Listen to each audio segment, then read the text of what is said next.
சமையல் சொன்ன உடனே நமக்கு முதல்ல ஞாபகம் வருது அம்மா. ட்ரஸ்ட் மீ, எனக்கு சமையல் தெரியாது. ஆனால் நம்மளில் ஒவ்வொரு வீட்லேயும் ஒரு சமைக்கிற அம்மாவாக இருக்கட்டும், தங்கச்சியாக இருக்கட்டும், இல்லை ஒய்ஃபாக இருக்கட்டும், அவங்க சமையலில் நம்ம ஏதாவது ஒரு குறைய சொல்ல தான் செய்கிறோம்.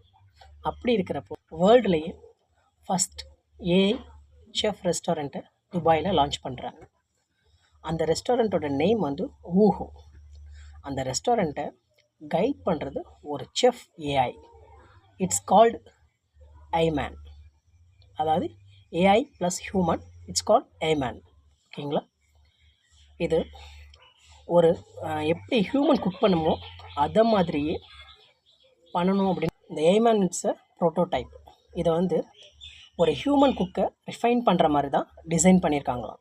இந்த ரெஸ்டாரண்ட் எங்கே இருக்குதுன்னு பார்த்தீங்கன்னா, நம்ம ஹாலிவுட் நடிகர் டாம் க்ரூஸ் இருக்கார் இல்லையா, அவரை கிளைம் பண்ணுற மாதிரி அடிக்கடி நம்ம வீடியோஸ் வரும் இல்லையா, அந்த புர்ஜ் கலிஃபா அந்த டவருக்கு ரொம்ப பக்கத்துலேயே அந்த ரெஸ்டாரண்ட் இருக்குதுன்னு சொல்கிறாங்க. ஸோ இது எப்போ ஓப்பனிங் பார்த்தீங்கன்னா செப்டம்பர் மாதத்தில் ஓப்பனிங் இருக்குதுன்னு சொல்லிக்கிட்டு இருக்காங்க.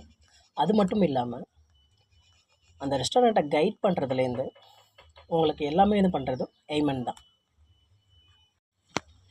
நம்ம என்னதான் ஒரு ஹோட்டலுக்கு போய் என்ன சாப்பிடுறீங்க, ஒரே ஒரு அழகா மடிச்சு கம கம கமன்னு ஒரு ஊத்தப்பத்தை எடுத்துட்டு வாங்க. சரிங்க, அண்ணனுக்கு ஒரு ஊத்தப்ப இந்த மாதிரி சொல்லிட்டு போயிடுவாங்க இல்லையா. ஏன்டா ஸ்பர்ஜன் இது நல்லா சமைக்குமாடா, இல்லை அதுக்கு ஸ்மெல்ஸ் அண்ட் டேஸ்ட் தெரியுமா அப்படின்னு சொல்லிட்டு கேட்குறது நல்லா புரியுது. பட் அவங்க எய்மனை culinary theme large language model அப்படின்னு சொல்கிறாங்க. போனோம் ஒரு யூடியூபர் ஒரு விலாகர்ஸ் யாராவது போனாங்க அப்படின்னா அதை ஃபுட் ரிவ்யூங்கிற பேரில் அவங்களோட கருத்தை சாப்பிட்டு பார்த்துட்டு இது நல்லால அது நல்லால, இங்கே அப்படி இருக்குது அங்கே அப்படி இருக்குதுன்னு சொல்லுவாங்க இல்லையா. இப்போது ஒரு ஏஐ ரெஸ்டாரண்ட் ஓப்பன் பண்ணியிருக்கு, அது கைடன்ஸில் அப்படின்னு சொல்லும்போது கண்டிப்பாக நம்மளோட யூடியூபர்ஸ் யாராக இருந்தாலும் படையெடுத்துருவாங்க அங்கே. இதனால் நிறைய அக்யூஷன்ஸ் பிரேக் டவுன் ஆகுமா அப்படின்னு கேட்டால் அதுவும் கொஞ்சம் டவுட்டு தான். எய்மன் செஃப்பாக இருக்கிறத செலிப்ரேட் பண்ணுறதா ரைஃப் ஆத்மன் சொல்லியிருக்காரு.